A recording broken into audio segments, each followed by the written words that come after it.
السلام علیکم دوستو، آپ دیکھ رہے ہیں یوٹیوب چینل۔ اس ویڈیو میں آپ کو میں شوگر کے بارے میں بتانا چاہتا ہوں کہ شوگر ہماری نارمل کتنی ہونی چاہیے اور یہ کیوں ہوتی ہے، کس وجہ سے ہوتی ہے۔ اس ویڈیو میں اس چیز کے بارے میں ڈسکس کریں گے۔ اس سے پہلے اگر آپ نے میرا چینل سبسکرائب نہیں کیا، سبسکرائب کر لیں تاکہ نیو ویڈیو آپ کو ملتی رہے۔ چلتے ہیں ویڈیو کی طرف۔ بسم اللہ الرحمن الرحیم۔ ڈائبٹیز ایک مرثی یا وراثتی بیماری ہے جو کہ ہمارے جسم میں معدے کے نیچے پنکریاس جسے لبلبا کہتے ہیں، اس نے انسولین پیدا کرنا ہوتا ہے۔ اس میں دو سیل ہوتے ہیں، ایک الفا سیل، دوسرا بیٹا سیل۔ الفا سیل جو ہوتا ہے جو کہ یہ گلوکان پیدا کرتا ہے، جبکہ بیٹا سیل انسولین پیدا کرتا ہے۔ انسولین شوگر کو کنٹرول کرتی ہے، گلوکان شوگر کو تیز کرتے ہیں۔ ان میں اگر دیکھا جائے جو وجوہات ہوتی ہیں شوگر ہونے کی، پنکریاس انسولین تو بنا رہا ہوتا ہے جو کہ ہمارے جسم کی ڈیمانڈ کے مطابق کم ہوتا ہے، جس کی وجہ سے ہم میڈیسن یا انسولین لگا کے بوسٹ کر کے جسم کی ڈیمانڈ کے مطابق کرتے ہیں۔ پھر اس جسم کا ہمارا جسم میں جو شوگر لیول ہے پھر جا کے برابر ہوتا ہے، پھر ہماری کنڈیشن بہتر ہوتی ہے۔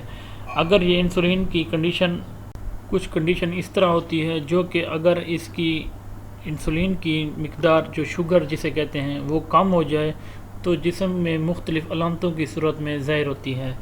بار بار پیشاب آنا، زیادہ پیاس لگنا، یہ ان کی خاص علامتیں ہیں۔ کچھ عرصہ بعد وزن کا کم ہو جانا، بھوک کا زیادہ لگنا، گرم سرد کا محسوس بالکل ختم ہو جانا، یہ اس کی علامات میں سے ہے۔ جبکہ دوستو انسولین ہمارے جسم کے لیے انتہائی ضروری ہے، کیونکہ یہ ایک انسانی جسم میں ایک گاڑی کی طرح کام کرتی ہے۔ یہ پورے جسم کے سیلز تک پہنچاتی ہے انسولین۔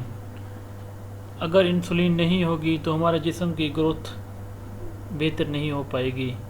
جیسا کہ دوستو ہمارے جسم کی شوگر کی نارمل ویلیو 80 سے لے کر 120 ملی گرام پر ڈیسی لیٹر ہوتی ہے۔ اگر 120 سے زیادہ ہو جائے یا ابو ہو جائے کہ شوگر والا پیشنٹ تصور ہوتا ہے۔ شوگر اگر 120 سے اوپر ہو جائے، مثلا 160، 180 یا 200 یا 220، اس کے لیے میڈیسن اور انسولین کی ضرورت ہوتی ہے، کیونکہ انسولین استعمال نہ کرنے سے یا میڈیسن شوگر والی نہ کھانے سے جسم میں مختلف وجوہات ظاہر ہوتی ہیں۔ جبکہ دوستو دماغ کے علاوہ پورے جسم کو انسولین کی ضرورت ہوتی ہے۔ دوستو آپ کو یہ بتانا چاہتا ہوں کہ شوگر ہم کیسے چیک کر سکتے ہیں جس کا رزلٹ بہتر سے بہتر ہمیں مہیا ہو سکے۔ جبکہ دوستو ایک گلوکومیٹر ملتا ہے بازار سے، آپ ہی آسانی سے چیک کر سکتے ہیں اس کے ذریعے، جبکہ دوسرا لیبارٹری کے تھرو بھی چیک کرتے ہیں بلڈ سیمپل لے کے۔ یہ سب سے بہتر طریقہ ہے، بلڈ کا سیمپل دے کر شوگر ٹیسٹ کروانی چاہیے، یہ بہتر سے بہتر رزلٹ ہمیں ملتا ہے۔ اور دوستو بقیہ حصہ شوگر کا اور نیکسٹ ویڈیو میں انشاءاللہ بنائیں گے، آپ کو بتائیں گے مزید فاسٹنگ، نان فاسٹنگ اور شوگر کے متعلق پیچیدگیاں اور شوگر کے متعلق علاج انشاءاللہ آپ کو نیکسٹ ویڈیو میں بتاؤں گا۔ ملتے ہیں نیکسٹ ویڈیو میں۔